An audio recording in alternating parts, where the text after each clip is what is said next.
that organizations will not give them donations the following year.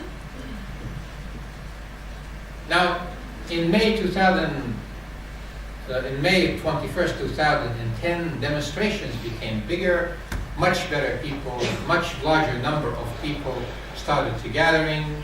The Caucasus Forum and other people get together, and we had in Taksim in 2010 one of the biggest demonstrations in the history of Adidas. Numbers came out in hundreds, if not thousands, demonstrating in front of the Russian embassy. 3 slogans were held again: Free Circassia now, recognize the Circassian genocide, stop the Soviet Olympics. Year after year, more and more Circassians become aware of what had happened to us. More and more Circassians support the right of Circassians to a brighter future. May 20th of 2011, the Georgian Parliament recognized the Circassian genocide. I was there, Adil was there, other people were there. If you as a Circassian did not see a day in your life, this would have been the day to see when a parliament of a nation, an entire parliament of a nation, stand at the microphone, at the podium, one by one, and they would praise their historical relation to Circassians. And they would talk about how Circassians contributed to humanity, and how they contributed to the Caucasus, and how important it is for them to recognize the Circassian genocide. One parliamentarian opposed the recognition, and he said, if you know Circassians, it is extremely impossible not to be on their side. If you know these Edigas the way I do, it is impossible not to like them. But despite this, I urge you not to vote on this issue because you will create a problem with us, with the Armenian community in Georgia. When the vote happened, this parliamentarian voted in favor of passing the resolution. 96 people voted in favor of the recognition of the genocide. We finished the recognition, the session. They invited us for dinner. The first time in my life I see people who are not Circassian crying over parliamentarians were sitting at the dinner table telling us we would never expected, we never thought that we would see a day when we will have the Circassian genocide recognized in our parliament.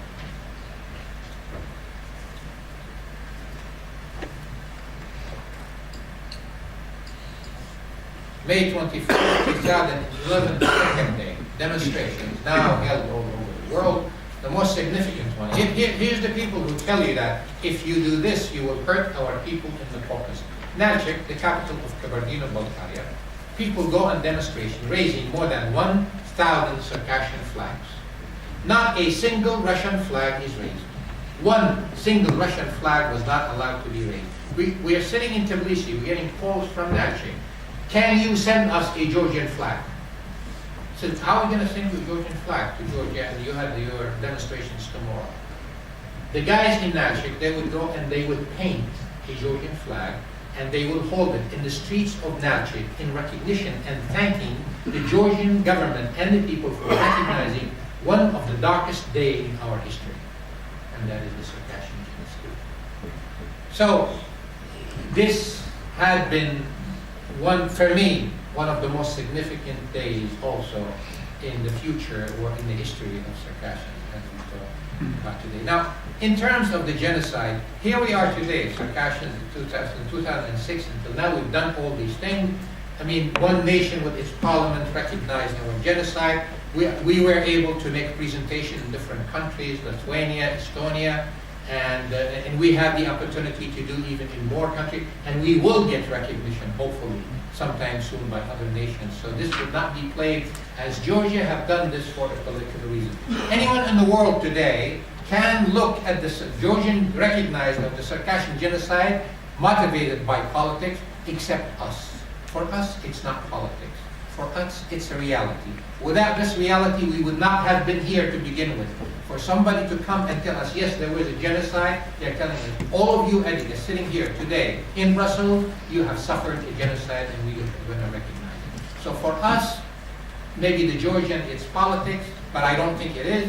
for any other nations, but for us, it's reality, and reality has been met with facts and recognition. And that's what's the most important thing. The worst part of this genocide among Circassian, among us today, that this genocide is continuing. When we talk about our genocide in terms of history, this is not like the Armenian genocide. This is not like the Holocaust. Armenians have Yerevan and they have Armenia. Anytime an Armenian feels that his identity is threatened, you could take an airplane and go and live in Yerevan and get an Armenian passport and travel any place in the world and say, I'm an Armenian. So does the Jews in Israel. So does everybody else in this world, except Circassians. One of the most noble nations of the human race today does not have the ability to produce its own passport that says on it Circassian. What kind of a nationality this is? What are we? And here's a professor, Kopke tells you that we have difficulty defining who is and who is not a Circassian. Here we are, 6 million people who all call ourselves Circassians, and the Russians have difficulty defining who is and who is not Circassian. And this is the core of our identity crisis, that we cannot, if we had Circassia today, if we are living in Circassia today, would we have that problem? If somebody today in the United States asked me, what are you? And tell them I am a Circassian, it takes me half an hour to tell them what does it mean to be a Circassian. It's a country in the Northwest Caucasus, it's part of Russia, but it's not Russian. We do have Russian citizenship, but we don't have it, but we don't like the Russians. And it takes me half hour to tell somebody who am I. What kind of identity? So this we have to conquer. This we have to change. And if there is any doubt in anybody's mind that this is our problem, my problem, your problem, please change your mind. It is our responsibility that we go any place in the world and they say who you are, who are you? And we will put our hands in our pocket and we will take a passport, just like I take the American passport today. And we say we're in Circassian. And we do not want Russian citizenship. I do not want to become a citizen of a country that slaughtered 60% of my people and kept 90% of that nation in exile until today. I do not want their citizenship. They could keep it. I want my own citizenship as a Circassian. And every Circassian I know here would be fascinated with the idea of carrying a Circassian passport. And if there is one person here would tell me today, I do not want to see a Circassian passport in my pocket, I'd like to see his hand raised. We are not associated with any Jama'at, Imarat, Islamic fundamentalism and all this baloney that we are serving somebody's need in order to support somebody in the Caucasus, to serve somebody else's agenda, political or otherwise, in the Caucasus. This is a Circassian movement. It is not religious. It is not extremism. We are not supporting. I have no relation, none whatsoever, nor that I will have a relation with criminals that call themselves Muslims. People who kill people, in my view, whoever they are criminals. And I don't care what religion they follow.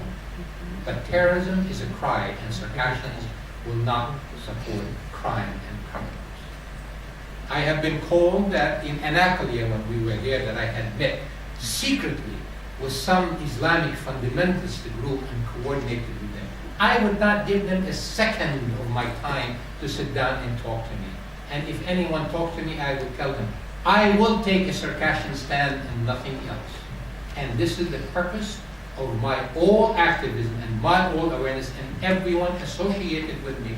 Know this, and everyone whom I am associated with, I would ask them and demand they would do the same thing. We invite you all as Circassians to stand with us. And if you stand with Circassians today, if you pursue a Circassian cause today, if you advocate Circassian activism, if you make the propaganda for this and publicize it and recruit people to work with us in this fair, having a stand in order for a brighter future, I promise you, you will not be sorry. Because the world must see a Circassian nation, and that nation is going to be built by us, you and I and the young people. And there is a chance for us. And just like the Georgians and the Estonians and the Lithuanians and Latvians and everybody in this world has their nations, we must have our own. If we don't have our own, we will not survive. not by having organizations, CAFID and CAFDER and CBA and Circassian. This is not going to work anymore. This has served its purposes.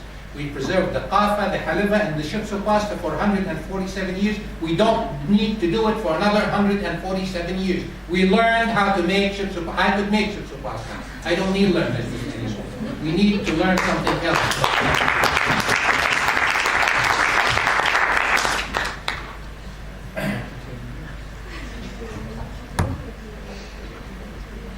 One of the reasons they tell us that had it not been for Georgia, we would not have our documents as Circassian. Circassian have been working, Adil has been working, other Circassian, Ali Barzej, Murad Barzej. The Circassian Congress has been working and collecting documents. We put those documents for you in these CDs.